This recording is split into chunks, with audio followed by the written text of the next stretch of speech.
Coming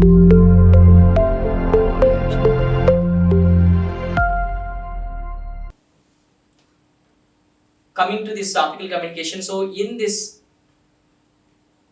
series of lectures, we are going to learn this revolutionary modern mode of communications, that is optical communication. So in our syllabus, we are going to learn about all the details of this optical communication system. So if you consider any communication system, what are the basic elements? What are the basic elements of any communication system? That may be anything. That may be radar communication system, that may be satellite communication system, or it may be our optical communication system also. The major objective is to transfer the information only. So to transfer that information, there must be the sender and there must be the receiver. And at the sender side, there is the transmitter section, and at the destination side, there is the receiver section. And to connect the transmitter and the receiver, there must be a transmission medium or communication channel. So here you can see the general any communication system. Here there is a transmitter section and there is a receiver section, and to connect this transmitter and receiver, there is the transmission medium, which is nothing but our optical fiber cable. So in our syllabus, we are going to learn about all the basic elements of this optical communication system. So in the first unit and in the second unit, we are going to focus on the transmission medium. In the first unit and in the second unit, we are going to focus on the transmission medium, which is nothing but our optical fiber cable. So in the first unit, we'll learn all the details about the optical fiber cable. What is the optical fiber cable? What is its basic structure? And what are the basic optical laws? And how our optical signal will propagate within that optical fiber cable? And how many types of optical fiber cables are available, like single mode fiber, multi-mode fiber, and based on the refractive index, step index fiber, gradient index fiber. So how many different types of optical fiber cables are available, and how the signal will be transmitted, how the signal will be propagated within that fiber, we learn in our first unit. And also, if it is the multi-mode fiber in the sense, at a time we can able to transfer multiple number of optical carrier signals over the single channel. So how many number of optical signals can be accommodated by any optical fiber, and how can we calculate them? So all the details we learn in our first unit. And also, how can we fabricate, how can we manufacture this optical fiber cable? What are all the materials available to fabricate this optical fiber cable? We'll learn in the first unit. So after learning all the details of the optical fiber cable, in the second unit, we focus on the losses occur in the optical fiber cable. So whatever the channel it is, if the signal is propagating within the channel, because of the channel, the signal will undergo certain losses. So same is the case for optical fiber cable also.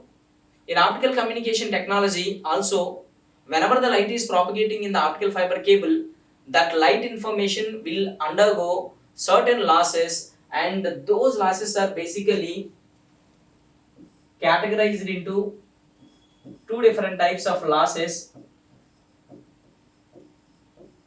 They are attenuation losses and dispersion losses. So basically, in second unit, we focus on what are the different attenuation losses and what are the different dispersion losses that the light signal will undergo whenever it is propagating in the optical fiber. So in the first unit, we have learned all the basics related to optical fiber, and in the second unit, we are going to learn different types of losses that the signal will undergo in the optical fiber. And in the third unit, we are going to learn how these optical fiber cables will be connected. So what is our major objective? our major objective is to establish the longer communication links. So just consider we are in Guntur and we can able to communicate the fellows who are in USA, and you are going to communicate the friend who is in Australia. So intercontinental communication is possible. The users which are located at different places of the globe can able to connect. So this intercontinental communication is possible with the help of this optical communications. So these optical fiber cables are installed under the earth and also under the sea also, right? So these optical fiber cables are connected all parts of the globe. So a long haul communication system is established already. So to establish this long haul communication, we need a longer length channel. So here it's not possible for any manufacturer to manufacture 1000 kilometers of a single cable, right? We'll take some small fiber cables, we connect them to establish the long communication channels. So how these optical fiber cables are connected and how this communication channel is connected to the transmitter section and how it can be connected to the receiver section. Whether we need to connect temporarily or we need to connect permanently. Just look at one example. Suppose if some construction work is going on, in between the floors, if the supervisors want to communicate, do they need permanent connection or temporary connection? A temporary short distance communication network is required there. And suppose let us consider some war is going on and they want to establish some communication link, then do they need the permanent communication link or temporary communication link? War will not be the permanent one, it is the temporary one. So in that case also we need the temporary communication links only. So we need to connect temporarily, and if required, so we must be able to replace that communication link at some other place also. So how to establish the temporary connections? To establish the temporary connections, what are all the different types of connectors available? That thing we are going to learn in our third unit. Not only the temporary connections, if you want to establish the permanent communication links, then we use the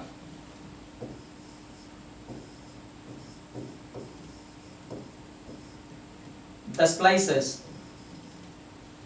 So what are the different splicing technologies like fusion splicing, V-groove splicing, elastic tube splicing? So different types of splicing technologies we'll learn in our third unit.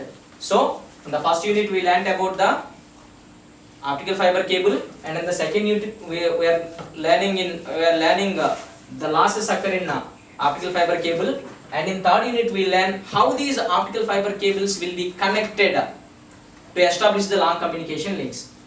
And with this, the major part which is related to the channel is completed. Any communication system, it consists of transmitter section, receiver section, in between the communication medium. So in the 3 units we are going to focus on the transmission medium of optical communication, that is optical fiber. And then what is the other section at the center side, that is the transmitter section. So in the 4th unit we are going to learn about different optical sources in the sense light generators. Optical sources in the sense light generators. These light generators, what are the light generators? What are the various devices which are available to generate the light signals? Just tell me. Tube light, right? LED. So here in our 4th unit we are going to learn about the two different optical sources, which are the LEDs and ILDs. LED is nothing but light emitting diode, and ILD is the injection laser diode. And how many types of LEDs are there? How many types of laser diodes are there? What is the basic principle of operation behind LED and ILD? We are going to learn in the optical sources unit. And coming to the fifth unit, that is optical detectors. So transmitter section will be discussed in fourth unit, and after that another important component of optical communication system is the receiver. So in the receiver part, what is the basic responsibility of the receiver? So in the transmitter, the physical information is converted into the light signal with the help of either LEDs or ILDs, and that light signal is fed to the optical fiber cable. This optical fiber cable carries the light information, and at the receiver section, the receiver receives the light information. So if the information is in the light form, is it possible to understand that information to us? Again, that light should be converted into physical information. That light should be converted into physical information. So how do you convert that light into the physical information? So here initially that light information which is received from this optical fiber cable, the light information which is received from this optical fiber cable, that must be converted into the electrical signal, and that electrical signal will be processed, and that processed electrical signal will be given to the transducer. That transducer converts the information into physical form, right? So just think what may be the first part of the receiver section. The first stage of the receiver section, that must be the optical to electrical signal converter. That is nothing but the detector.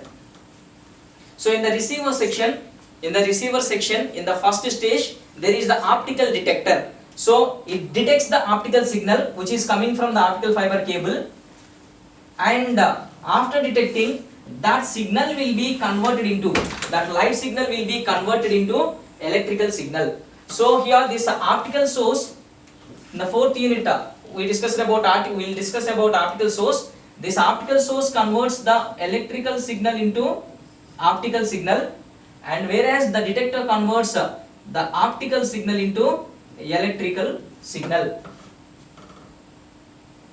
And to convert the optical signal into electrical signal, here we are going to use photodiodes. There are two different types of photodiodes we are going to discuss. They are pin photodiode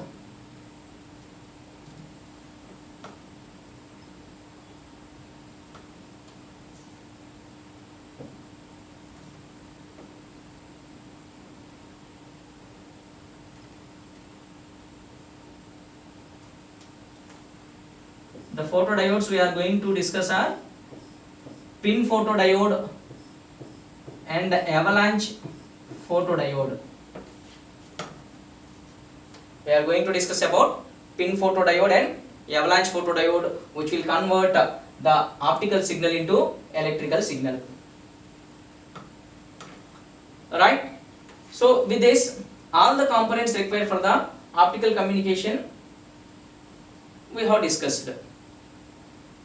Upon learning all the individual parts related to optical fibers in the first unit, we will understand different types of optical fiber cables are available, such as single mode step index optical fiber, multi mode step index optical fiber, single mode graded index optical fiber, multi mode graded index optical fiber. So like this, different types of optical fibers are there, and different types of optical connectors are there, different types of splicers are there, and whenever the light signal is propagating through these different types of optical fiber cables, it will undergo different types of attenuation and dispersion losses. And here there are different types of optical sources like LEDs are there, and in LEDs also again there are surface emitting LEDs and edge emitting LEDs, and in laser diodes also there are Fabry-Perot lasers, distributed feedback lasers, and etc. So different types of lasers are available. And if you look at the transmitter section, there are two different types of photo detectors are there, like pin photodiode and avalanche photodiode. So out of all, which fiber should be selected, which source should be selected, which detector should be selected for our requirement? Suppose if you want to establish a communication system, then which component should be selected which is suitable for our requirement? So means we need to design a system. So in the fifth unit, after learning about all the individual components of the optical communication, we focus on the optical system design. And in this optical system design, first of all we focus on the selection of the suitable component for our requirement, and then upon designing the system, we have to check its performance. We have to analyze its performance. So how do you analyze the system performance? So to analyze the system performance, there are two different techniques like link power budget and rise time budget. So after designing the system, wherever the signal is transferring from transmitter to receiver section, how much amount of the signal is lost? So what should be the receiver's efficiency? So everything that will be calculated with the help of the link power budget. And also system response time is also one of the important factors. So that means upon giving the signal at a particular point of time, within how much amount of time the signal is being reached to the receiver. So system response time is also one of the major component. So to analyze that system response time, there is one technique, that is the rise time budget. So with the help of link power budget and rise time budgets, we can analyze the designed system performance. So that's all we have our entire optical communications subject. So these are the different optical fiber cables which you are going to learn in our first unit. So here if you see this one, it gives the basic structure of the optical fiber cable. So while traveling, you might have seen the optical fiber cables which are laid down on roadside. So I think you might have observed this kind of optical fiber cables. So here one big pipe that consists of so many number of very thin optical fiber cables. Bunch of optical fibers are present in a single pipe. And about these optical fiber cables, we are going to learn in our first unit.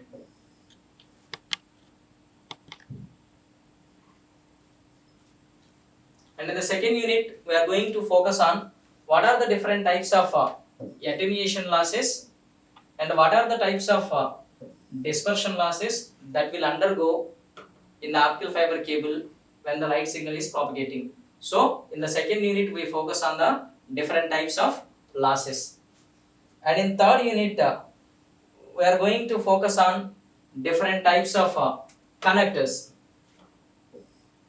What are the different types of connectors available and how can we make the permanent connection by using different splicing technologies, we will learn in the third unit.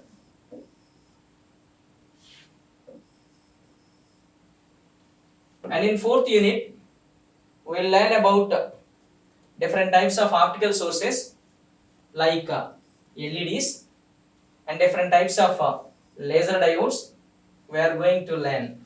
So fourth unit we discuss about